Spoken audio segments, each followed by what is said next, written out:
Alors moi je suis Léna David, donc je suis alternante à la délégation des Jeux Olympiques et Paralympiques au Conseil départemental du 93 et ça depuis septembre.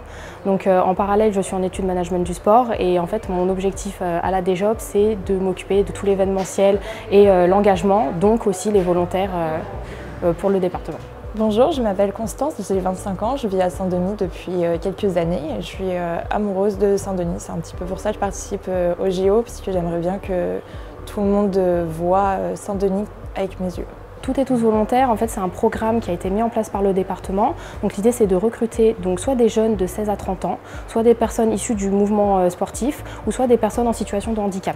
Donc l'idée c'est qu'ils puissent devenir bénévoles sur les Jeux Olympiques et Paralympiques. Donc pour ça, nous le département, on va leur proposer un magazine de formation qu'ils vont pouvoir suivre et enrichir leurs connaissances pour pouvoir assurer leur rôle.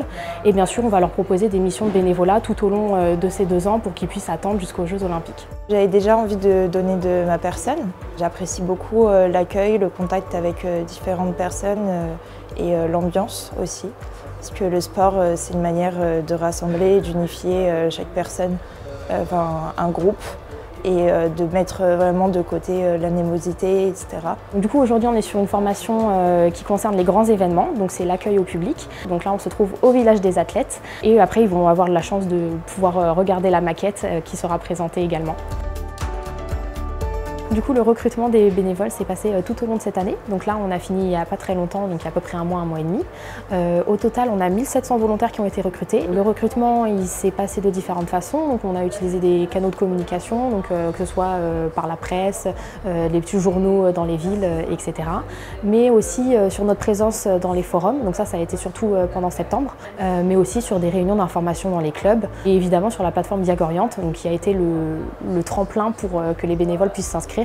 Donc une plateforme très utile pour nous. Donc elle nous permet d'avoir un contact très proche avec les volontaires, donc pouvoir interagir avec eux, connaître leurs compétences, savoir les formations qu'ils ont fait. C'est aussi très utile pour les volontaires, ça leur permet de remplir leur profil, donc montrer leur CV, mettre en avant leurs compétences personnelles qu'ils n'ont pas forcément développées pendant ce dispositif des volontaires. J'ai fait mon CV avec la plateforme Diagoriante, du coup c'était intéressant parce que tout métier qu'on met fait sortir directement des compétences, certaines auxquelles on n'a pas du tout pensé. Par exemple, j'ai fait du babysitting. Pour moi, c'était simplement de la garde d'enfants, à la limite un petit peu d'animation. Et en fait, ils m'ont proposé également aisance relationnelle, des discussions voilà, un peu différentes. Pour moi, le profil type du volontaire, il est très varié, mais il y a quand même quelque chose qui revient beaucoup, c'est l'envie de s'engager, l'envie d'être présent, de donner de sa personne et de partager une expérience avec tout le monde.